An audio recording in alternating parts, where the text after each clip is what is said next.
ঘুষ নেওয়া, চাঁদাবাজি করা আর নানা ধরনের বেআইনি কাজে যুক্ত রয়েছে রামেশ্বর পুলিশ অফিসার। বাইরে থেকে একজন সৎ অফিসার হলেও ভেতরে রয়েছে অসৎ সব কার্যকলাপ। তাকে জব্দ করতে রামেশ্বরের শরীরে প্রবেশ করে সৎ নীতিবানের এক আত্মা। আত্মা প্রবেশ করার পর থেকেই রামেশ্বরের সবকিছু যেন অদ্ভুত মনে হয়। এই অদ্ভুত রহস্য ভেদ করতেই রামেশ্বরের সাথে যুক্ত হয় ও নামের এক রহস্যময়ী মেয়ে। অ্যাকশন কমেডিতে ভরপুর ভাব হাতিয়ার মুভির কাহিনী আজ আপনাদের সাথে শেয়ার করব। সো ভিউয়ার্স, জলদি জলদি সাবস্ক্রাইব করে নিন। তো চলুন বেশি কথা না বাড়িয়ে শুরু করা যাক আজকের মুভির এক্সপ্লেনেশন। সুপারস্টার এমজিআর, যে কিনা সিনেমা জগতে এসে তার অভিনয়ের মাধ্যমে হাজার হাজার দর্শকের মন জয় করে নিয়েছে। একসময় সে রাজনীতিতে যোগদান করে, ভালোবেসে সকলেই তাকে ভাতিয়ার নামে ডাকতে শুরু করে। সময়ের সাথে সাথে 1977 সালে সে তামিলনাড়ুর মুখ্যমন্ত্রী হয়ে যায়। এরপরে 1987 সালে সিন পরিবর্তন হয়। রাত প্রায় 12টা বাজে। সিনেমা থিয়েটারে কয়েকজন লোক এসেছে। আসলে ভাতিয়ার খুব অসুস্থ, তাই হসপিটালে গিয়ে তার ফ্যান ফলোয়ার তো তাকে আর দেখতে পারছে না। সেই জন্য ভিডিও রিল নিয়ে এসেছে তারা, যাতে করে মুভি ক্লিপের মাধ্যমে তারা তাদের প্রিয় মানুষটার চেহারা অন্তত দেখতে পায়। সকলে মিলে সিনেমা দেখতে শুরু করে, আনন্দের সাথে কাটছিল সময়। হঠাৎ করেই সিনেমা স্টপ হয়ে যায়। বিষয়টা দেখতে দুজন লোক থিয়েটারের বাইরে আসলে থিয়েটার কর্মী জানায় মালিক ফোন করেছিল কিছুক্ষণ আগেই ভাতিয়ার সাহেব মারা গিয়েছে। সকলেই কান্নায় ভেঙে পড়ে। এই সময় এক ভক্তের কাছে খবর আসে আজকে রাতেই তার পোতার জন্ম হয়েছে। সকলেই বর্তমানে হসপিটালে রয়েছে। দাদা নিজের পোতাকে দেখতে হসপিটালে চলে যায়। বাচ্চাটিকে দেখে তার কেমন যেন মনের সন্দেহ জেগে ওঠে। সে বাচ্চাটির পা চেক করে, দেখা যায় পায়ের মধ্যবর্তী স্থানে একটা তিল রয়েছে। দাদা দ্রুত বাচ্চাটির জন্মের সময় জিজ্ঞেস করে। জানা যায় বাচ্চাটি জন্ম নিয়েছে 3:30টার দিকে, আর ঠিক সেই সময় ভাতিয়ার সাহেবও মারা গিয়েছিল। দাদা বুঝতে পারে পোতা হিসেবে তার ঘরেই ভাতিয়ারের পুনর্জন্ম হয়েছে। দাদা পোতাকে ভাতিয়ারের আদর্শেই বড় করতে শুরু করে। এমন সময় হয়েছে যখন স্কুলে কেউ নকল করছে, ছেলেটি টিচারদের কাছে বিচার না দিয়ে বরং নিজেই ভাতিয়ারের মতো অন্যায়ের বিরুদ্ধে প্রতিবাদ করছে। ছেলেটার নাম হচ্ছে রামু। একদিন রামু 20 টাকা দিয়ে একটা লটারি টিকিট কিনে নেয়, আর সৌভাগ্যবশত সেই লটারি টিকিটে সে দ্বিতীয় পুরস্কার 50,000 টাকা জিতে নেয়। ছুটে গিয়ে তার বাবাকে এই কথা জানায়। বাবা খুব খুশি হয়ে যায়। এই মুহূর্তে দাদা সেখানে চলে আসে। বাবা দাদাকে দেখে টিকিটটা লুকানোর চেষ্টা করে, তবে রামু আগ্রহের সাথে দাদাজিকে এই খবরটা জানায় এবং টিকিট দেখায়। দাদা বলে, যেই টাকা আমরা কষ্ট করে উপার্জন করিনি সেই টাকা আমাদের নয়। এই বলেই টিকিট ছিঁড়ে ফেলে। রামুর মনে এবার ভাতিয়ারের অন্ধ ভালোবাসা কেটে যায়। ভিলেনের প্রতি তার আগ্রহ জন্মায়। রামু পরীক্ষায় নকল করে খুব ভালো রেজাল্ট করেছে। দাদা তো বিষয়টা জানে না, তাই এত ভালো রেজাল্টের জন্য দাদা রামুর কাছে আশা করে বসে। সে চায় রামু পুলিশ অফিসার হয়ে অন্যায়ের বিরুদ্ধে রুখে দাঁড়াবে, যাতে করে দাদার স্বপ্ন পূরণ হয়ে যায়। সময়ের সাথে সাথে রামু বড় হয়ে যায়, আর এক পর্যায়ে সে পুলিশ অফিসারও হয়ে যায়। তবে রামু সৎ নয়, বরং একজন ঘুষখোর অফিসারে তৈরি হয়। অর্থাৎ সে বেআইনি ভাবে বিভিন্ন ড্রাগস ডিলারদের পাচারের কাজে সাহায্য করে তাদের কাছ থেকে ঘুষ নিত। তার এসব অসৎ কাজের জন্য অন্য অফিসাররা রামুর ব্যাপারে কমপ্লেন জানিয়ে দেয়। এক পর্যায়ে রামুর নামে কোর্টে একটা কেস ওঠে, তাই তো রামু কোর্টে উপস্থিত হয়ে যায়। জাজ প্রথমেই জিজ্ঞেস করে তার পোশাক এমন কেন। রামু বলে সে বেশি সম্মান পেতে সাফারির কাপড়ের ইউনিফর্ম বানিয়েছে। যাই হোক, আদালত থেকে রায় জানায় আগামী 6 মাসের জন্য রামুকে সাসপেন্ড করা হয়েছে, আর জরিমানা বাবদ 50,000 টাকা তাকে দিতে হবে। কোর্টের রায় শুনে রামু বাসায় ফিরে আসে। দাদাকে দেখে আড়ালে বাড়ির মধ্যে ঢুকতে চেষ্টা করে, কিন্তু দাদা রামুকে জিজ্ঞেস করে বসে, আমার চশমাটা কোথাও দেখেছিস রামু? সকাল থেকে কোথাও খুঁজে পাচ্ছি না। রামু বলে, দেখিনি তো, হয়তো তোমার রুমে রয়েছে। দাদা বলে, গ্রাম থেকে কুমারবেল ফোন করেছিল, বলল তোর সাথে নাকি কি দরকার আছে। আমি মানা করে দিয়েছি, তুই এমনিতেই কত ব্যস্ত থাকিস, যদি ঝয় ঝামেলার মধ্যে আরো কোনো বিপদে জড়িয়ে যাস, এই জন্য আমি মানা করে ফোন কেটে দিয়েছি। পরদিন সকালে দাদাজির বন্ধু ভাতিয়ার সেজে ঘোড়ায় করে বাইরে ঘুরে বেড়াচ্ছে। রামু তাকে দেখে বলে, আপনার পাগলখানায় যাওয়ার সময় এসে গিয়েছে। দাদা ভয় বলে ওঠে, মনে হচ্ছে তোমারও তৈরি হওয়ার সময় এসে গিয়েছে। অপরদিকে দেখা যায় প্রভাবশালী ব্যক্তি বীরেস্বামী দেশের প্রধানমন্ত্রীর সাথে একটা গাড়ির মধ্যে আলাপ করে। তেলেগুয়ের সামনে বিক্ষোভ মিছিলে প্রায় 100 দিন ওভার হয়ে গিয়েছে। কর্তৃপক্ষ চাচ্ছে তাদের এই বিক্ষোভ মিছিলকে ভ্যানিশ করে দিতে। আমরা সমাজের সামনে এটা বিক্ষোভকারীদের মধ্যে আতঙ্কবাদের আক্রমণ বলে আখ্যায়িত করব। প্রধানমন্ত্রী বলে ওঠে, তুমি যা খুশি তাই বলবে আর আমি তোমার কথা পূরণ করব, এটা তো হবে না। তখন পেরেস্বামী প্রধানমন্ত্রী কানে কানে বলে 142 বিলিয়ন ইউরো ডলার দিবে বলেছে, আর আমরা চাইলে আরো একটু ডিমান্ড বাড়াতে পারবো। অন্যদিকে থানায় নতুন অফিসার জয়েন করেছে। রামু সকলকে নিয়ে থানার মধ্যে আড্ডা দিচ্ছিল। এই সময় অফিসার এসে রামুকে দেখে কিছুটা কটু কথা বলে ওঠে। রামু অফিসারের কথায় পাত্তা না দিয়ে সকলকে বলে 6 মাস পরে আবারও তোমাদের সাথে দেখা হবে। এই বলেই রামু বিন্দাস মুডে একটা বারে চলে যায় আর সারা রাত লাল পানি খেয়ে মজামস্তি করে। পরদিন সকালে রামুর হাতেই দাদার সেই চশমা দেখা যায়। আসলে রামু ইচ্ছে করেই দাদার চশমা লুকিয়ে রেখেছে। দাদা প্রতিদিন সকালবেলা নিউজ পেপার পড়ে, তাই সে যদি জানতে পারে তার সৎ মিতিবান নাতি বেআইনি কাজের জন্য সাসপেন্ড হয়েছে, তাহলে তো পুরো বাড়ি মাথায় করে ফেলবে। সেদিন রাতের বেলা জনমানব শূন্য একটা রাস্তায় সুন্দরী একটি মেয়েকে দেখতে পাওয়া যায়। মেয়েটি গাছে বসে থাকা একটা পেঁচার দিকে অদ্ভুতভাবে তাকিয়ে কিছু একটা বোঝার চেষ্টা করছে। রামু ঠিক সেই পথ থেকে যাচ্ছিল। মেয়েটিকে দেখে গাড়ি থামিয়ে রামু জিজ্ঞেস করে, ছোট ড্রেস পরে রাস্তার মাঝখানে দাঁড়িয়ে তেঁতুল গাছের দিকে তাকিয়ে কি দেখছেন আপনি? আমি কিন্তু পুলিশ অফিসার। মেয়েটি তার কথায় কোনো পাত্তা দেয় না, হেঁটে চলে যেতে শুরু করে। রামুর মনে হচ্ছে যেন মেয়েটি কোনো ফ্যাশন শোতে হেঁটে বেড়াচ্ছে। পরক্ষণেই রামুর হুঁশ ফিরে আসে। রামু বলে, এত রাতে একা মেয়ে কোথায় যাচ্ছে? আমি শিক্ষিত, আমি এই বিষয়গুলো বুঝতে পারি, তবে সকলে তো আর এসব কথা বোঝে না, তাই না? মেয়েটি বলে, আমার ব্যাপারে চিন্তা করার জন্য আপনাকে ধন্যবাদ। আপনি কোন স্টেশনের? রামু মুচকি হেসে কিছু বলতেই যাবে, মেয়েটি অপেক্ষা না করেই নিজের স্কুটার চালু করে চলে যায়। তখন রামুর মনে পড়ে মেয়েটির তো নাম্বারই নিলাম না, তাই সে মেয়েটির পিছু করতে চায়। ঠিক সেই মুহূর্তে তার গাড়ির সামনে থেকে অন্য একটা গাড়ি এসে একটা বাইকের সাথে অ্যাক্সিডেন্ট করে ফেলে। চেক করলে দেখা যায় একটা মেয়ে মাতাল অবস্থায় ড্রাইভিং করার কারণে কোনো এক হুন্ডাওয়ালাকে সে অ্যাক্সিডেন্ট করে মেরে ফেলেছে। মেয়েটির কাছ থেকে ফোন নিয়ে তার পরিবারের সাথে যোগাযোগ করা হয়। মেয়েটার নাম মালিনী। যোগাযোগ করলে জানা যায় মালিনী পেরেস্বামীর একমাত্র মেয়ে। রামু বলে, আপনাদের মেয়ে ঠিক আছে, তবে যার সাথে অ্যাক্সিডেন্ট হয়েছে সে মারা গিয়েছে। পেরেস্বামীর পিএ বলে, আপনি যদি একটু সাহায্য করেন তাহলে আপনার জন্যই ভালো হবে। মালিনীকে হসপিটালে নেওয়া হয়। কিছুক্ষণের মধ্যেই তার বাবা চলে আসে। মেয়ের অবস্থা দেখে বাইরে বেরিয়ে এসে রামুকে সে ধন্যবাদ জানায়, আর কখনো কোনো প্রয়োজন হলে পেরেস্বামীকে জানাতে বলেছে সে। সুযোগ পেয়ে রামু বলে, 3 মাস ধরে সাসপেন্ড রয়েছি, ঝামেলা মিটিয়ে আমাকে জয়েন করিয়ে দেওয়া পসিবল? পেরেস্বামী তার পিএ কে ইশারা করে, অর্থাৎ রামুর কাজটা হয়ে যায়। পরদিনই থানার সকলে মহা ধুমধামে রামুকে বরণ করে নেয়। কিছুক্ষণ পরে পিএ ফোন করে বলে, ওই দিনের অ্যাক্সিডেন্টের পর কোনো এক পাগলি মেয়ে ব্লগ ভিডিওর মাধ্যমে ওই ব্যাপারে আজেবাজে কথা বলছে, এ ব্যাপারটা তুমি একটু সামলে নিও। রামু বলে, আপনি ভিডিওর লিঙ্কটা পাঠিয়ে দিন, আমি চেক করে দেখছি ব্যাপারটা। ভিডিও চালু করলে দেখা যায় এই মেয়েটা তো অ্যাক্সিডেন্টের রাতে রামুর সাথে দেখা করেছিল। মেয়েটার নাম হচ্ছে ও। মেয়েটা সাধারণত ভূত প্রেত আত্মা নিয়ে গবেষণা করে আর ভিডিও বানায়। ও বলে, রাতের বেলা ওই রাস্তায় আমি বুঝতে পেরেছিলাম কোনো একটা ঘটনা ঘটতে চলেছে, তবে আমি তখন পুরো বিষয়টা পড়তে পারিনি, তাই ফিরে আসি। পরদিন আবারও ওই রাস্তা দিয়ে যাওয়ার পথে আমার মন কেমন করে ওঠে, তাই আমি সেখানের দোকানদারের সাথে কথা বলে জানতে পারি গতকাল রাতেই ওই স্থানে একটা অ্যাক্সিডেন্ট হয়েছিল। আমি সাথে সাথে মৃত ব্যক্তির বাড়িতে গিয়ে তার পরিবারের সাথে কথা বলি। ছেলেটার বাড়িতে তার ব্যবহার করা অনেক জিনিসপত্র ছিল। সেসব জিনিসপত্রের মাধ্যমেই আমি ওই ছেলেটার আত্মার সাথে কথা বলি। কথা বলার পর্যায়ে জানা যায় ছেলেটিকে গাড়ি অ্যাক্সিডেন্টের মাধ্যমে একটি মেয়ে হত্যা করেছে। তার এখনো কোনো সাজা হয়নি। ওর আত্মা এই বিষয়টি মেনে নিতে পারছে না। রামও ভিডিও ঠিকই দেখছে, তবে তার মনের মধ্যে ভালোবাসার পাখা গজিয়েছে। আসলে ওই দিন তো নাম্বার নিতে পারেনি, তবে আজকে সৃষ্টিকর্তা নিজেই রামুর জন্য মেয়েটিকে পাঠিয়ে দিয়েছে। পরক্ষণেই রামু উ এর বাড়িতে চলে যায়। একে অপরের সাথে দুজনেই পরিচিত হয়। রামু উকে দেখে কি বলবে না বলবে সব গুলিয়ে ফেলেছে। কিছুক্ষণ পরে হুঁশ ফিরে আসলে রামু বলে, আপনি ভিডিওতে ওই ছেলেটার আত্মার সাথে কথা বলেছেন, এ ব্যাপারে আপনি বলেছেন, কিন্তু আত্মা বলে তো আমার কিছু বিশ্বাস হয় না। ও দাঁড়িয়ে বলে, আপনার পরিবারে মারা গিয়েছে এমন একজন ব্যক্তির নাম বলুন। রামু তার দাদির নাম বলে। মেয়েটি রামুর হাত ধরে। রামুর মনে যেন লাড্ডু ফুটছে। এবার মেয়েটি বলে, দাদুর সাথে কথা বলতে চাইলে আপনাকে কোঅপারেট করতে হবে আমার সাথে। ও রামুর হাত ধরে কিছুই বুঝে উঠতে পারে না, তাই রামুকে জড়িয়ে ধরে তার বুকের হৃদ স্পন্দন বোঝার চেষ্টা করে। হঠাৎ করেই মেয়েটি আঁতকে ওঠে, রামুর কাছ থেকে দূরে সরে যায়। ও বলে, তুমি কি ফাটতে যাচ্ছ নাকি? বিগ ব্যাং এর থিওরি জানা আছে তোমার? আচ্ছা, আমি আর একবার পড়তে চেষ্টা করব।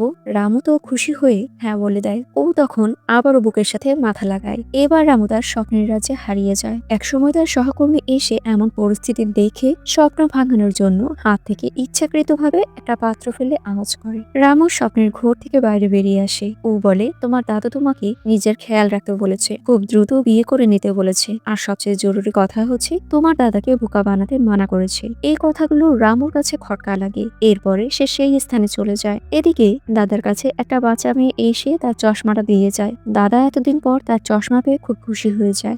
রামু অফিসে ফেরার পথে লক্ষ্য করে সাধারণ জনগণের সকলেই খুব মনোযোগ দিয়ে মোবাইলে কোনো ভিডিও দেখছে, আবার টিভিতেও নিউজ পড়ছে। থানায় গিয়েই জানা যায় ইয়েলো ফেস হ্যাকার নামে একটা দল ক্ষমতাশীল দলের অফিসিয়াল ব্যাংক অ্যাকাউন্ট হ্যাক করে নিয়েছে। তারা একটা ভিডিও ভাইরাল করেছে যেখানে পেলকো গ্রুপের যে বিক্ষোভ মিছিল চলছিল সেখানে ষড়যন্ত্র করে সরকার নিরীহ মানুষদের মেরে ফেলবে, আর বিষয়টা ধামাচাপা দেওয়ার জন্য আতঙ্কবাদীদের উপর দোষারোপ করা হবে। এই সম্পূর্ণ ভিডিওটাই তারা অ্যানিমেশনের মাধ্যমে পুরোপুরি ভাইরাল করে দিয়েছে। পুরো খেলা জনগণের সামনে আসায় পেরিয়া স্বামীর মেয়ে মালিনী রেগে টিভিটা ভেঙে ফেলে। এ সময় সিএম স্যার ফোন করে। পেরিয়া স্বামী ফোন রিসিভ করলে সিএম স্যার বলে, এসব কিন্তু ঠিক হয়নি। পেরিয়া স্বামী বলে, মাফ করবেন স্যার, আমিও ভাবিনি এমনটা হবে। কাজ এখনো চলছে, তারপরও আপনাকে ফুল পেমেন্ট করে দেব। টোটাল 142 ইউরো ডলার আপনার অ্যাকাউন্টে ট্রান্সফার করব। সিএম স্যার টাকার কথা শুনে আবারও চুপ হয়ে যায়। পেরিসোয়ামি তখন তার টিম মেম্বারদের সাথে এই ব্যাপারে কথা বলে। সিএম কে দেওয়া টাকার ব্যাপারে এবং ইয়োলো দলকে মেরে ফেলার জন্য তারা এই বিষয়ে একটা মিটিং করে। ওদিকে টিভির নিউজে দেখানো হচ্ছে ইয়োলো টিমকে ধরার জন্য একটা স্পেশাল ফোর্স তৈরি করার প্ল্যান করা হচ্ছে। তবে যে বা যারা এই দলকে ধরিয়ে দিতে পারবে তাদেরকে পুরস্কৃত করা হবে সরকার কর্তৃক। রামু ভালো করে ভিডিওটা লক্ষ্য করলেই বুঝতে পারে এই ভিডিওর মধ্যেই দূরে পেরেস্বামীর পিএ কে দেখা যাচ্ছে। তার মানে ওই প্রভাবশালী ব্যক্তির সাথে এই ভিডিওর কোনো লিঙ্ক রয়েছে। রামু তৎক্ষণাৎ পেরেস্বামী কোম্পানিতে চলে যায়। রামু প্রথমে মালিনীর পরিস্থিতির ব্যাপারে জিজ্ঞেস করে, তবে এ কথায় খুব একটা গুরুত্ব দেয় না পিএ। তাই রামু চালাকি করে বলে ওঠে, ইয়েলো কেসের খবর এসেছে না, আমি ওই দলে যুক্ত হতে চাই। এই মুহূর্তে পেরেস্বামীর অ্যাটেনশন রামুর দিকে যায়। তিনি জিজ্ঞেস করে, কোনো সাহায্য প্রয়োজন আছে? রামু বলে, ইয়েলো দলকে ধরার জন্য একটা ফোর্স বানানো হয়েছে, আমি চাই সেই দলে যুক্ত হতে। আপনার সুপারিশ চাই। আসলে হাই প্রোফাইল কেস তো, যদি সত্যিটা সামনে আনতে পারি তাহলে নাম ডাক আর পুরস্কারও পাবো। পেরেস্বামী বুঝতে পারে রামুর মধ্যে একটা অন্যরকম আগুন রয়েছে, তাই রামুকেও সে এই ফোর্সে যুক্ত করে নিতে বলে। পরবর্তীতে সকল টিম মেম্বারকে একটি গুপ্ত আস্তানায় নিয়ে যাওয়া হয়। এখানে মন্ত্রী, মিনিস্টার আর পুলিশি কর্তৃপক্ষ উপস্থিত ছিল। ডিআইজি স্যার হ্যাকিং কিভাবে হলো এই বিষয়ে ডিটেলস জানাতে শুরু করে। এসব কথা শুনতে নারাজ আবার মন্ত্রীরা, কারণ আগামীতে কি করা যায় সে বিষয়ে তারা আলোচনা করতেই এখানে এসেছে। পূর্বের কথা তো আর জেনে কোনো লাভ নেই। পুলিশ সুপার বলে, ফোনের কোনো অ্যাপের মাধ্যমে এসব লিক হয়ে গিয়েছে। আসলে 22 তারিখ একটা অ্যাপের মাধ্যমে হ্যাকার সকলের ফোনে সিক্রেট বিষয়গুলো নিজের আয়ত্তে করে নিয়েছে। ওই দিন এক পুলিশ অফিসারের ছেলের জন্মদিন ছিল। জন্মদিনের পার্টিতে এনারা সকলেই উপস্থিত ছিলেন। তখন রামু বলে, ভালো করে চিন্তা করে দেখুন তো, ওই পার্টিতে আপনাদের মোবাইল হুট করেই গায়েব হয়ে গিয়েছিল, আবার এমনি এমনি মোবাইল ফিরে পেয়েছিলেন, এমন হয়েছিল আপনাদের সাথে? হ্যাঁ, সেখানে অনেকেরই ফোন মিস হয়ে গিয়েছিল, আবার আপনিও তারা ফোনটা খুঁজে পায়। এ কথা শুনে মিনিস্টার তো আতঙ্কিত হয়ে যায়, কারণ তার ফোনে কিছু পার্সোনাল ভিডিও ছিল, না জানি ইয়েলো হ্যাকাররা দেখে ফেলেছে কিনা। মিনিস্টার তো লজ্জায় যেন মরে যাচ্ছে। যাই হোক, এখন এই হ্যাকারদের ধরবে কি করে? রামু সকলকে উদ্দেশ্য করে বলে, যদি আমরা ইয়েলো টিমের বদলে অন্য কোনো টিমকে আটক করে রেখে তাদের উপর দোষারোপ করি তাহলে ইয়েলো হ্যাকারদের ইগোতে লাগবে, অথবা নিরাপরাধ ব্যক্তিকে বাঁচাতে নিজেরাই কোনোভাবে কোনো চেষ্টা করতে পারে। আসলে সরকারের বিপরীতে অনেক দল আছে যারা জনগণের পক্ষ নিয়ে লড়াই করে। আমরা সেরকম একটা টিমকে টার্গেট করব। এদিকে দাদা চশমা পাওয়ার পর নিউজ পেপারে রামুর সংবাদ দেখতে পায়। তা নিয়ে যেন বাড়ি মাথায় তুলে ফেলে, কারণ দাদার কথা একটাই, তার তো এমন হতেই পারে না। দাদা রেগে এবার খবরের কাগজের কোম্পানির নামে কেস করতে চায়। তার সাথে তার ছেলেকেও যাওয়ার কথা বলে। এবার রামুর বাবা অনেকটা রেগে যায়, আর রাগের মাথায় ছেলের সব অন্যায়ের কথা তার দাদার কাছে বলতে শুরু করে। বাবার কথা হচ্ছে, ছেলে আমার বড় হয়েছে, ভালো মন্দর বোঝে ও, আর এইসব বিষয় খুব সাধারণ, জীবনে চলার পথে অনেক কিছু করতে হয়। আপনি একজন অভিনেতার এত অন্ধভক্ত হয়েছিলেন, কখনো কি তার কাছ থেকে তার চরিত্রের সম্পর্কে জেনেছেন? আসলে রামু আপনাকে ভালোবেসে সব নাটক করে বেড়ায় আপনার সামনে। আপনি জানেন এই পুলিশের চাকরি পাওয়ার জন্য কত টাকা ঘুষ দেওয়া লেগেছে? দাদা এসব কথা শোনার জন্য মোটেই প্রস্তুত ছিল না, সে একেবারে নিশ্চুপ হয়ে যায়। অন্যদিকে পুলিশ কর্তৃপক্ষ সে পিপলস গ্রুপের আস্তানায় চলে যায়, সকলকে বন্দি করে রাখে, আর প্ল্যানিং মোতাবেক রামু মন্ত্রীর কাছে একটা স্ক্রিপ্ট ধরিয়ে দিয়ে ভূপতি নামের একজন ব্যক্তির সাথে কথা বলতে বলে। আসলে তাদের ফোন হ্যাক করাতো, আর এই সুযোগের সদ্ব্যবহার করেই মন্ত্রী আর ভূপতিকে কথা বলতে বলা হয়। মন্ত্রী খুব সুন্দর করে স্ক্রিপ্টেড কাহিনী বলতে শুরু করে। মন্ত্রী বলে, টেনশন নিও না, ওদের সকলকে আজকে রাতের মধ্যেই আটক করে ফেলবো। ওরা কোথায় আছে, ওদের লোকেশন, এমনকি ওদের ফোন ট্র্যাক করা হয়েছে। আজকে রাতেই ওদের এনকাউন্টার বলে চালিয়ে দেবো। যার কথা শেষ করে রামু মন্ত্রীকে অভিনন্দন জানায়। এত সুন্দর অভিনয় করতে পেরেছে ঠিক সে সেই জন্য। এ সময় রামুর মা ফোন করে বলে, রামু, তোর দাদা তোর ব্যাপারে সবটা জেনে গিয়েছে। তোর দাদা আর বাবার মধ্যে অনেক ঝগড়া হয়েছে, তাই সত্যিটা সামনে এসে গিয়েছে। তোর দাদা সেই থেকেই চুপ করে চেয়ারে বসে আছে। আমার তো ভয় লাগছে, তুই ঘরে চলে আয়। রামু বলে, আমি এখন আসতে পারবো না মা, আমি সময় মতো এসে কথা বলে ব্যাপারটা সলভ করে নেব। কথা শেষ করে রামু সেই আস্তানার পাশেই একটা গাড়ির মধ্যে ঢুকে পড়ে। সেখানে সিসিটিভির মাধ্যমে সবকিছু পর্যবেক্ষণ করছিল আর কি। কিছুক্ষণের মধ্যেই সেই বাড়িতে একজন লোক প্রবেশ করে, তাকেও পুলিশ আটকে রাখে। আরো কিছুক্ষণ পর একজন পিৎজা ডেলিভারি ম্যান চলে আসে। পুলিশ অফিসার বাইরে বেরিয়ে এসে বলে, কে তুমি, আর কি চাও? ডেলিভারি ম্যান বলে, স্যার, আমাদের কোম্পানি থেকে কমপ্লিমেন্টারি পিৎজা ডেলিভারি ছিল, কাইন্ডলি নাম, ফোন নাম্বার আর ইমেল অ্যাড্রেস দিয়ে পিৎজাটা রিসিভ করে নিন। অফিসার পিৎজা রিসিভ করে নেয়। ঘরের মধ্যে গিয়ে পিৎজার বক্সটা ভালো করে চেক করে, তবে কিছুই পায় না। অফিসার এবার পিৎজাটা ছিঁড়ে ফেলে, যার মধ্যে একটা স্ক্যান কোড পায়। স্ক্যান করলেই একটা ভিডিও চলে আসে। ভিডিওতে ইয়েলো হ্যাকার বলছে, সরকার তোমাকে নিজের শিকার বানানোর প্ল্যান করছে, তাই তুমি এখান থেকে পালিয়ে যাও। অফিসার অ্যালার্ট করে দেয় সকলকে। রামু দ্রুত সে পিৎজা ডেলিভারি ম্যানের পিছু করতে থাকে। দেখা যায় ছেলেটি কোম্পানিতে গিয়ে নিজের পোশাক পাল্টে নিজ গন্তব্যে রওনা করেছে। রামু আর তার ফোর্স ছেলেটিকে ফলো করতে শুরু করে। এক পর্যায়ে তারা জনমানব শূন্য একটা স্থানে চলে যায়। ছেলেটির সাথে দেখা করতে আরো কয়েকজন ছেলে মেয়ে সেখানে একত্রিত হয়। মনে হচ্ছে তারা যেন আতঙ্কিত হয়ে আছে। এতক্ষণে রামু সেখানে চলে এসেছে। তারা পালাতেই যাবে, তবে চারিদিক থেকে তাদেরকে আটকে ফেলা হয়েছে। এ সময় রামুর ফোনে একটা ফোন কল আসে। রামুর ফোন রিসিভ করলে চারিদিক যেন নিস্তব্ধ হয়ে যায়। পরক্ষণেই রামু তাদের টিম মেম্বারদের বলে, আমার দাদা মারা গিয়েছে, আমাকে যেতে হবে। রাতের বেলা বাড়িতে কান্নার রোল পড়ে গিয়েছে।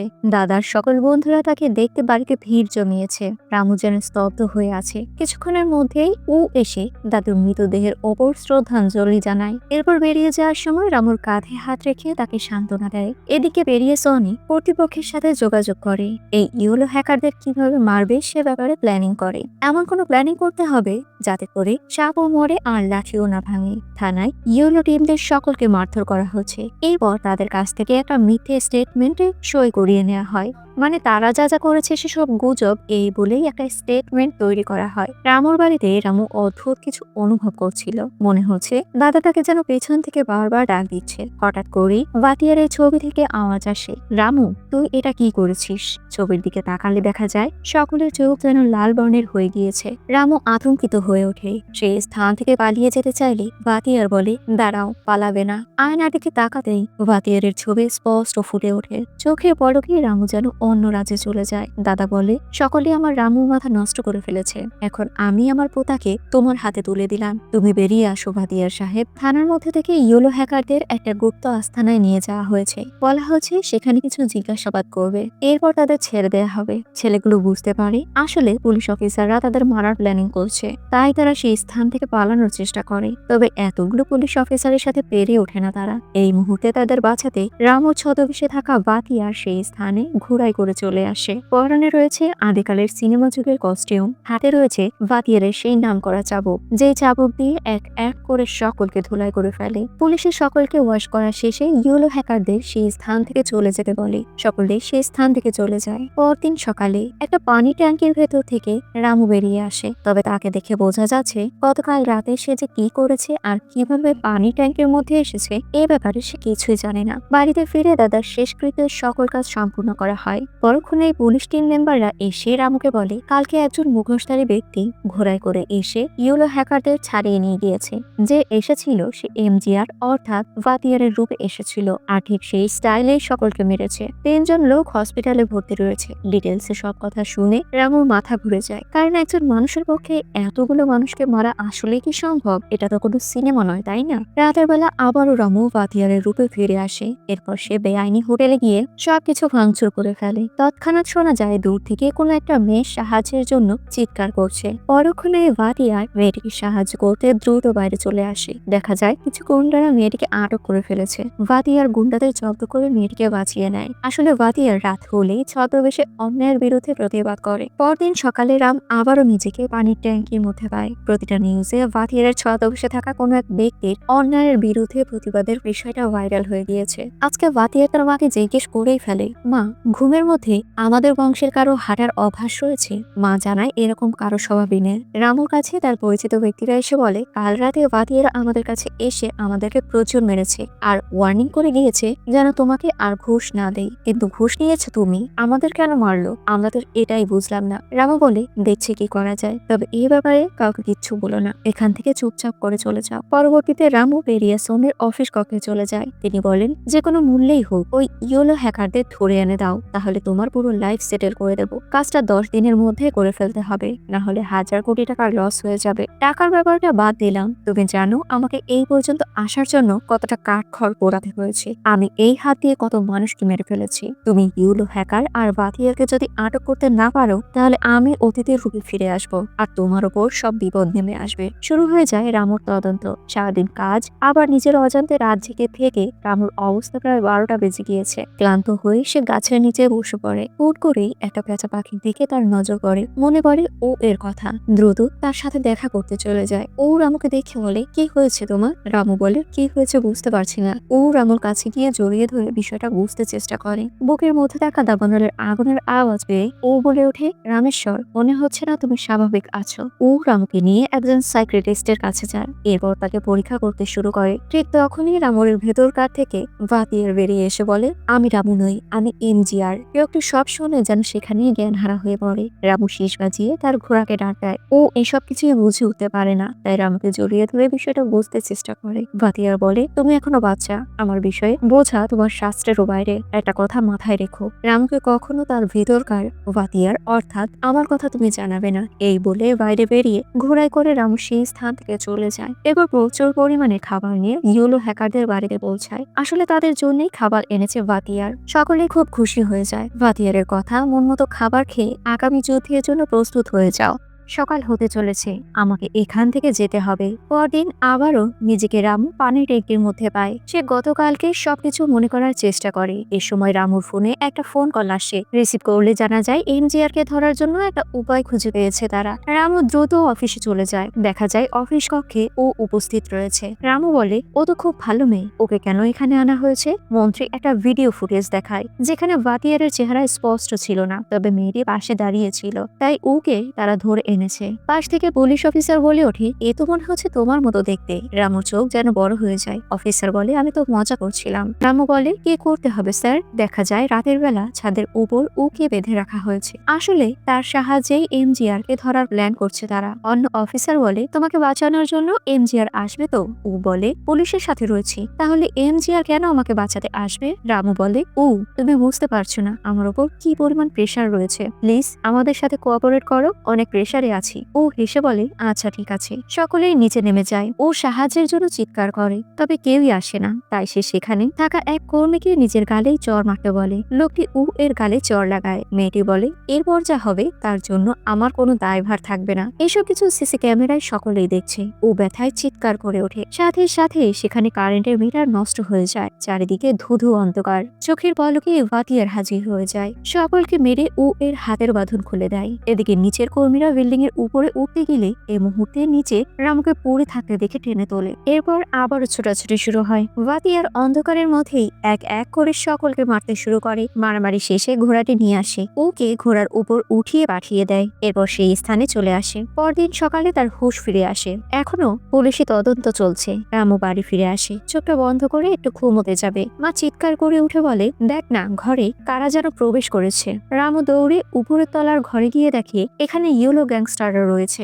রামু জিজ্ঞেস করে তোমরা এখানে কিভাবে? সকলেই বলে বাতিয়ার কি হয়েছে আপনার? বাতিয়ারের কথা শুনে রামু তাদের মারতে গেলে তার মধ্যে থাকা বাতিয়ার সামনে চলে আসে। রামু বুঝতে পারে না নিজের সাথে এসব কি হচ্ছে। বাতিয়ার বলে ভয় পেও না, তুমি অসৎ কাজে যোগ দিতে চাও আর আমি অসৎ জিনিসটাকেই বর্জন করতে চাই। আচ্ছা ইয়েলো হ্যাকাররা দ্রুত আমার সাথে চলো, তোমাদের আমি নিজ দায়িত্বে সেফ জায়গায় পৌঁছে দিচ্ছি। এই বলেই সকলকে নিয়ে ও এর বাড়িতে পৌঁছে দেয়। ওকে বলে এখন থেকে এদের দায়িত্ব তোমার, এই বলেই সে চলে যায়। এদিকে পেরিয়া স্বামীর 10 দিন শেষ হয়ে গিয়েছে। এখন তার সম্পদ কর্তৃপক্ষের কাছে হস্তান্তর করতে হবে, কারণ নিজের সকল সম্পত্তি বন্ধক রেখে সে সরকারকে টাকা দিয়েছিল। কথা তো ছিল এই 10 দিনের মধ্যে ফুল টিমকে ধরতে পারলে একটা ব্যবস্থাপনা করা যাবে, যার জন্য তার সম্পত্তি সে বাঁচিয়ে নিতে পারত। তবে সময়সীমা পার হয়ে যাওয়ার জন্য তার সকল সম্পত্তি কর্তৃপক্ষ নিজের নামে ট্রান্সফার করে নেয়। অন্যদিকে রামুর হুঁশ ফিরে আসে। সে নিজেকে রাস্তায় পড়ে থাকতে দেখে বাড়ি ফিরলে পুলিশ কর্তৃপক্ষ তাকে নিয়ে থানায় চলে আসে।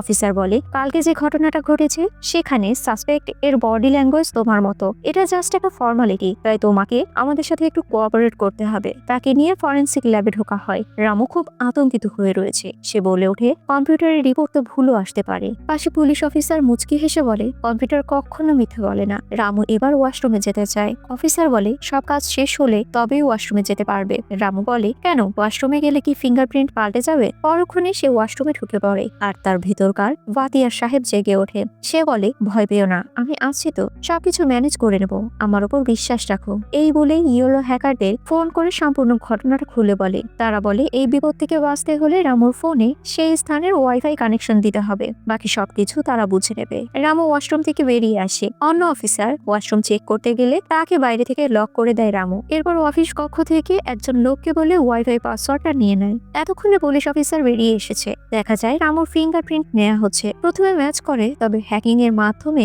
ম্যাচিং ফেল আসে। অন্য পুলিশের মাথায় তো হাত পড়ে যায়। মন্ত্রী সাহেব তাদের ভুলের জন্য রামুর কাছে ক্ষমা চায়। রাতের বেলা ও সেজেগুজে ভাতিয়ারের জন্য অপেক্ষা করছে। এরপর বাঁচাও বাঁচাও বলে ছাদের কিনারায় দাঁড়িয়ে চিৎকার করে। হঠাৎ করে সুপারম্যানের মতো ভাতিয়ার তাকে উড়িয়ে নিয়ে অন্য ফ্লোরে চলে আসে। শুরু হয়ে যায় দুজনের রোমান্টিক কাহিনী। যাক, গান বাজনা শেষে ভাতিয়ার বলে, আমরা যদি পেরিয়া স্বামীকে হত্যা করি তাহলে আরো একজন পেরিয়া স্বামী বেরিয়ে আসবে, তাই আমাদের গোড়া থেকে সম্পূর্ণ বিষয়টাকে তুলে ফেলতে হবে। প্রথমেই আমাদের সকল লিঙ্ক বের করতে হবে। যেহেতু পেরিয়া স্বামীর সাথে তার মেয়েও অনেক অসৎ কাজে যুক্ত রয়েছে, সেহেতু মালিনীর ফোন 1 মিনিটের জন্য ফোনটা পেলেই সবকিছু সহজ হয়ে যাবে। বাতিয়ার এবার সোজা একটা ক্লাবে চলে যায়, যেখানে মালিনী উপস্থিত ছিল। বাতিয়ার বলে, কি ম্যাডাম, গাড়ি চালাও নাকি কারো জীবনের সাথে খেলা করো? এই বলেই তার শরীরে চাবুক ছুটতে থাকে। কিছুক্ষণ পরে সে আবার চলে যায়। তখন ইয়েলো হ্যাকাররা ছদ্মবেশে এসে মালিনীর ফোন তার হাতে তুলে দিয়ে বলে, এই ফোনটা ওখানে কুড়িয়ে পেলাম, এটা হয়তোবা আপনার। ফোনটা বন্ধ, চালু হচ্ছে না, তাই কাউকে কলও করতে পারছেন না মালিনী। ইয়েলো হ্যাকাররা নিজেদের ফোন মালিনীর হাতে দেয়। ব্যাস, তাদের ফোনে ফিঙ্গারপ্রিন্টের মাধ্যমে মালিনীর ফোনের সমস্ত ডেটাবেস এক তুড়িতেই হ্যাকাররা বের করে ফেলে। এতক্ষণে এই খবর পেরিয়া স্বামীর কানে পৌঁছে গিয়েছে। সে সকল পুলিশ কর্তৃপক্ষকে বলে, আমার মেয়েকে ও আঘাত করেছে, আমি ওর মাথা কেটে হাইওয়ের পাশে ফেলে রাখতে চাই। আপনারা আপনাদের মুখ বন্ধ রাখবেন, যত খরচ লাগবে আমি একাই বহন করব। এই বলে সকল গুন্ডাদের ভাতিয়ারকে মারার জন্য অ্যালার্ট করে দেয়। এদিকে হ্যাকাররা মালিনীর ফোন থেকে একটা জোরালো সূত্র পেয়েছে। এই সূত্রটি কয়েকটা পেন ড্রাইভে আলাদা আলাদা ভাবে তারা সেভ করে। এরপর এক এক করে পেন ড্রাইভ তীরে লাগিয়ে দেয়। ভাতিয়ার এবার তীর আর ধনুক নিয়ে ঘোড়ায় চড়ে বাইরে বেরিয়ে আসে। পেছনেই তাকে গুন্ডারা আক্রমণ করার চেষ্টা করছে। রাস্তায় যতগুলো নিউজ চ্যানেলের কোম্পানি রয়েছে সবগুলো কোম্পানির দিকে এক একটা করে তীর ছুড়ে মারে ভাতিয়ার। ভাতিয়ার এক পর্যায়ে সকল গুন্ডাদের একটা জনমানব শূন্য স্থানে নিয়ে আসে। এরপর এক এক করে সকলকে সাইজ করে দেয়। অন্যদিকে নিউজ চ্যানেলে ভাতিয়ারের দেওয়া পেন ড্রাইভ অনুযায়ী সরকার কর্তৃপক্ষ এবং পেরিয়া স্বামীর একটা গোপন ভিডিও ভাইরাল করে দেয়। ভিডিও লিক হয়ে যাওয়ার কারণে পেরিয়া স্বামী আর তার মেয়ে ব্যাগপত্র গুছিয়ে এই শহর থেকে পালাতে শুরু করে। অন্যদিকে ভাতিয়ারের শরীরে পেছন থেকে একজন ছুরির আঘাত করে। নিজেকে কোনো মতে শক্ত রেখে ভাতিয়ার তাদেরকেও শেষ করে দেয়। এরপর তার ঘোড়াটিকে নিয়ে বাইরে বেরিয়ে আসে। তবে মাঝপথে ব্যথার যন্ত্রণায় সে জ্ঞান হারা হয়ে যায়। একজন পথিক তার মুমূর্ষু অবস্থা দেখে এগিয়ে আসে। এরপর কয়েকজনে মিলে তাকে নিয়ে হসপিটালে চলে যায়। পুরো দেশের মানুষ রামুর জন্য দোয়া করছে। সরকার তার দলকে বলে মালিনী আর তার বাবাকে যেন শেষ করে দেয় তারা। পরক্ষণেই তাদের খালাস করে দেয়া হয়। হসপিটালে অপারেশন সাকসেসফুল হয়েছে। জ্ঞান ফিরে আসলে রামু কি হয়েছে না হয়েছে কিছুই বুঝে উঠতে পারে না। পরদিন সকালে সকল খবরের কাগজে এই বিষয়টা ভাইরাল হয়ে গিয়েছে। রামু নিজের চোখে লুকিয়ে রেখে সাধারণ জনগণের সামনে হাজির হয়েছে। সামনে হাজারো মানুষকে দেখে রামু যেন হতবাক হয়ে যায়। এদিকে মৃত দাদার আত্মাও যেন এতদিনে শান্তি পেয়েছে। মুভির কাহিনী এখানেই শেষ হয়ে যায়। সো ভিউয়ার্স, ভিডিওটি কেমন লাগলো? ভালো লাগলে লাইক, কমেন্ট, শেয়ার এবং সাবস্ক্রাইব করবেন। আর এতক্ষণ আমার সাথে থাকার জন্য অসংখ্য ধন্যবাদ।